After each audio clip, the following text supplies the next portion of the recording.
السلام عليكم ورحمة الله وبركاته. ازيكم عاملين ايه؟ يا رب تكونوا بخير. بحته ذرة الملح ديت ونص الليمونة هنعمل وصفة للتخسيس النهاردة. هتخسسك 20 كيلو في الاسبوع بطريقة جميلة جدا وسهلة من غير اي ما تتعبي ولا اي حاجة، بذرة ملح. ذرة ملح يعني فتفوتة ملح صغنونة جدا. قبل كل حاجة بنصلي على النبي في التعليقات، وما ننساش اللايك والاشتراك في القناة عشان يوصلك مننا كل جديد. بذرة الملح ديت ونص الليمونه دي هتشربيها المشروب دوت على الريق. على الريق كل يوم كوبايه على الريق قبل ما تفطري بنص ساعه. بسم الله ما شاء الله. هتخسي 20 كيلو في الاسبوع او 15 كيلو في الاسبوع. الطريقه دي سهله جدا وجميله من غير ما تتعبي ولا تروحي الدكتور ولا هتكشفي ولا اي حاجه. هتشربي المشروب دوت، هتشربيه كل يوم كل يوم، يعني قبل ما تفطري بنص ساعه. هيحرق الدهون اللي في جسمك كلها، وكمان هتاكلي كل اللي نفسك فيه. انت مش هتحطي ملح كتير، ده هي ذره ملح صغنونه مع عصره الليمون. نص الليمونه دي طبعا الليمون طبعا مطهر للمعده وبيحرق الدهون اللي في الجسم كلها، يعني هيحرق الدهون كلها ومش هيتعبك خالص. يعني مش هتتعبي ولا هتخسي، مش هتخسي وشك مش هيخس، جسمك بس اللي هيخس والدهون كلها هتسيح كلها.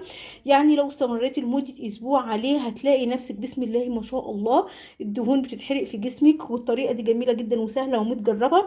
يعني انا مش بقول لك حاجة وخلاص، انا بقول لك على حاجة متجربة وسهلة، يعني من غير ما تدفعي فلوس ولا تروحي لاي دكتور. هتحرقي الدهون اللي في جسمك كلها، وباذن الله هتخسي في الاسبوع 20 او 15 كيلو من غير ما تتعبي ولا تعملي اي حاجة. شايفين بسم الله ما شاء الله الطريقة دي جميلة جدا وسهلة ومتجربة. جربيها ومش هتخسري حاجة، بدل ما تروحي الدكتور وتدفعي فلوس كشف وعلاج، وهتتعبي جدا من كتر الكيماويات اللي بتاخديها، لان الكيماويات اللي بتاخديها دي ديت بتسد نفسك عن الاكل مش اكتر، لكن مش هتسيح الدهون اللي في جسمك، هتسد نفسك من الاكل ومش هتاكلي، وبالتالي هتخسي، وبالتالي هتجيلك انيميا ومش هتخسي. انت هتجيلك انيميا ومش هتخسي ولا الدهون هتتحرق اللي في جسمك.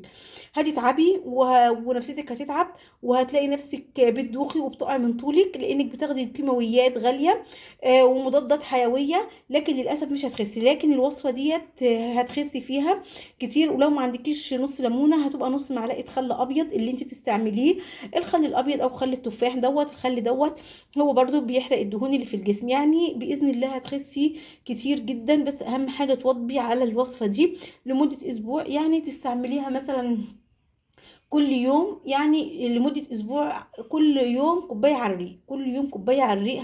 هتحرق الدهون اللي في جسمك كلها. الدهون اللي في جسمك كلها هتتحرق وهتخسي بإذن الله 20 كيلو أو 15 كيلو بالكتير قوي. انت هتلاقي نفسك بتخسي. هتحبي انك انت تجربي الطريقة دي، تجربها. دي طريقة جميلة جدا ومتجربة، يعني أنا مش جايباها من بره.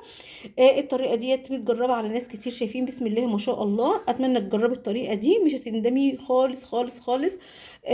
لو عجبك الفيديو ما تنسيش اللايك والاشتراك في القناه عشان يوصلك مننا كل جديد، واستنظريني في فيديو جديد ان شاء الله. شايفين بسم الله ما شاء الله.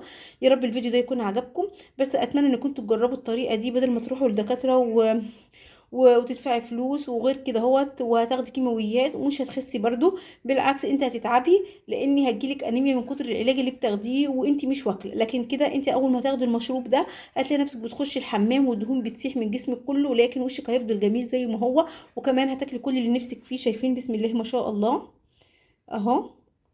لو عجبك اكتبي لي تعليق حلو فضلا وليس امرا، واستنظرين فيديو جديد ان شاء الله. اهو يا حبايبي، عشان مش عايز اطول عليكم الفيديو. سلام بقى، وهعمل لكم فيديو جديد ان شاء الله باذن الله ومفيد، وانا كل فيديوهاتي مفيده. سلام.